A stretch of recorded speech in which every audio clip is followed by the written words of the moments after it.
Assalamualaikum warahmatullahi taala wabarakatuh. Perkenalkan, nama saya Abdul Mukti. Saya dari Universitas Muhammadiyah Banten, jurusan Informasi. Di sini saya ingin menerangkan bisnis intelijen, analisis penerapan model bisnis intelijen pada aplikasi payment point online banking dalam meningkatkan strategi pemasaran.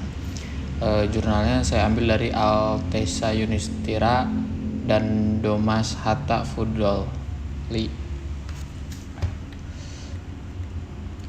Nah, kata kuncinya ini adalah bisnis intelijen, dashboard, payment point online bank, strategi pemasaran, pengambilan keputusan.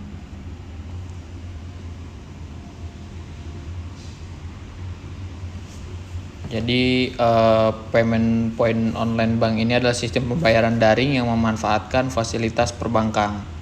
Pembayaran yang dimaksud bisa bermacam-macam, mulai dari tagihan listrik, asuransi, kesehatan, telepon, pulsa, internet, paket data, asuransi tiket, terus pesawat dan kereta api, kartu kredit, multifinance, hingga permainan digital dan transaksi daring. Selain itu, PPOB juga bekerja sama dengan lembaga switching sebagai pengatur lalu lintas data serta toko atau loket untuk melayani pelanggan. PPOB dapat menjadi bisnis yang menguntungkan. Di satu sisi, PPOB memberi kemudahan kepada masyarakat untuk memenuhi kebutuhan aneka pembayaran.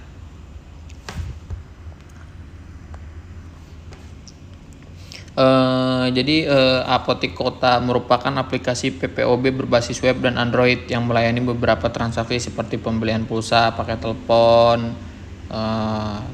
Saat ini kesadaran bahwa data merupakan hal yang berharga, merupakan stakeholder, memiliki fokus pada penanganan data yang baik, data yang terlibat misalnya transaksi penjualan, pelanggan, serta data lainnya yang akan berguna dalam pengambilan keputusan dan penerapan strategi pemasaran. Nah, alur bisnis prosesnya adalah registrasi, pembelian produk, pembayaran, pengiriman, penerimaan. Dengan proses analisis terhadap data penjualan, pihak manajemen mendapatkan informasi yang digunakan untuk keperluan manajemen dalam menentukan sejumlah kebijakan. Terus juga pihak manajemen ataupun stakeholder dapat mengambil keputusan. Nah, metodenya itu harus menggunakan prosedur penelitian. Nah, kenapa prosedur penelitian? Karena prosedur dalam penelitian dilakukan dengan mendeskripsikan setiap urutan secara sistematis dan logis sehingga dapat menjadi pedoman yang jelas untuk menyelesaikan permasalahan. Pertama, kita harus mulai. Nah, setelah kita mulai mendeskripsikan objek dan subjek. Nah, objek dan subjek ini analisis penerapan data transaksi, penjualan, dan data pelanggan pada aplikasi PPOB aplikasi kota untuk meningkatkan strategi pemasaran. Nah, selanjutnya adalah menentukan ruang lingkup penelitian.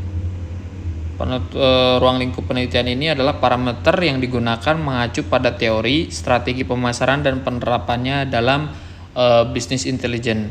Kemudian aspek dalam strategi pemasaran tersebut akan diterapkan pada BI dengan mengikuti teori dan langkah-langkah penerapannya. Selanjutnya adalah identifikasi dan kebutuhan sistem. Ada beberapa penerapan, itu adalah penerapan strategi produk, penerapan strategi harga, penerapan strategi promosi, penerapan strategi distribusi. Nah, terus setelah itu kita barulah menganalisis data. Menganalisis data adalah ditarik kesimpulan bahwa dibutuhkan sebuah dashboard. Dashboard sistem yang dapat menyajikan informasi transaksi dalam bentuk visualisasi laporan. Sistem tersebut dibuat menggunakan Microsoft Power BI sebagai perangkat perancangan data warehouse dan analisis model dimensional serta penyajian analisis data dalam bentuk visualisasi laporan.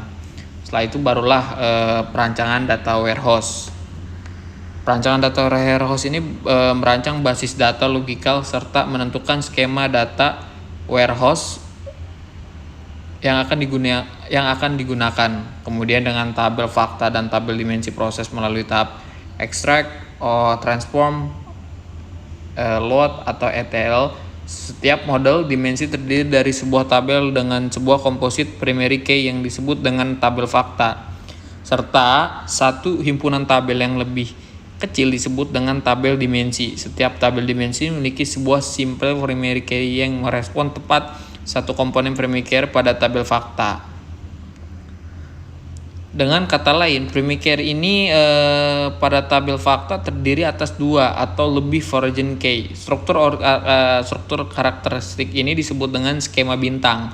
Secara umum, model data OTPL digunakan untuk membuat desain data warehouse sebagai dasar dalam melakukan penerapan BI yang terdiri dari beberapa kriteria, yaitu harus memenuhi proses bisnis, memenuhi atribut dalam tabel fakta, memenuhi tabel dimensi, memenuhi fakta yang terukur, melengkapi tabel dimensi, permodelan data.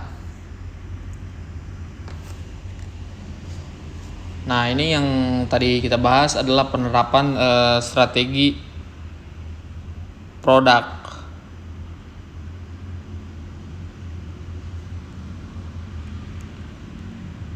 Jadi kita harus bisa strategi produknya, berarti harus lebih ditingkatkan kembali strategi produk.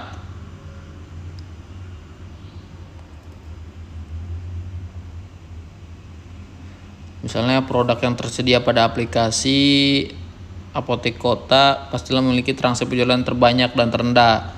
Stakeholder diharapkan mampu mengambil keputusan apa perlu dengan mendapatkan berapa produk lainnya atau tidak.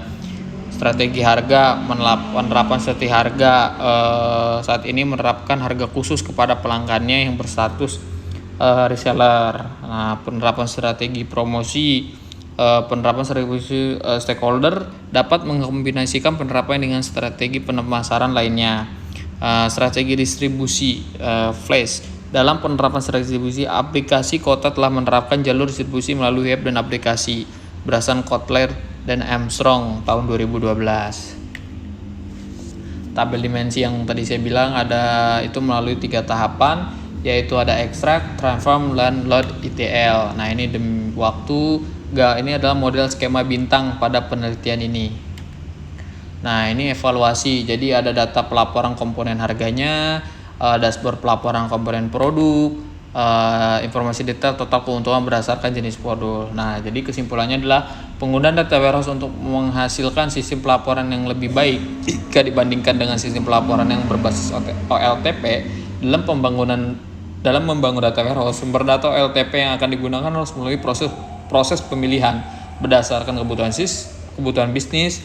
Dalam hal ini yang berkaitan dengan strategi pemasaran yang akan diterapkan pada aplikasi Apotek Kota secara keseluruhan adalah hasil analis OLAP digunakan sebagai informasi dalam penerapan strategi bentukan pemasaran berdasarkan 4 komponen, terutama untuk menghasilkan informasi yang dibutuhkan sebagai acuan dalam pengambil keputusan. Penggunaan Microsoft BI dijadikan sebagai langkah awal proses implementasi pada Apotek Kota untuk pengembangan pengolahan data di masa yang akan datang. Kemampuan dari hasil implementasi BI telah dievaluasi melalui proses ETL atau ETL, yaitu data completeness, data transformation, dan integritas testing. Mungkin itu saja dari saya, cukup sekian. Wabillahi taufiq wal hidayah. Wassalamualaikum warahmatullahi taala wabarakatuh.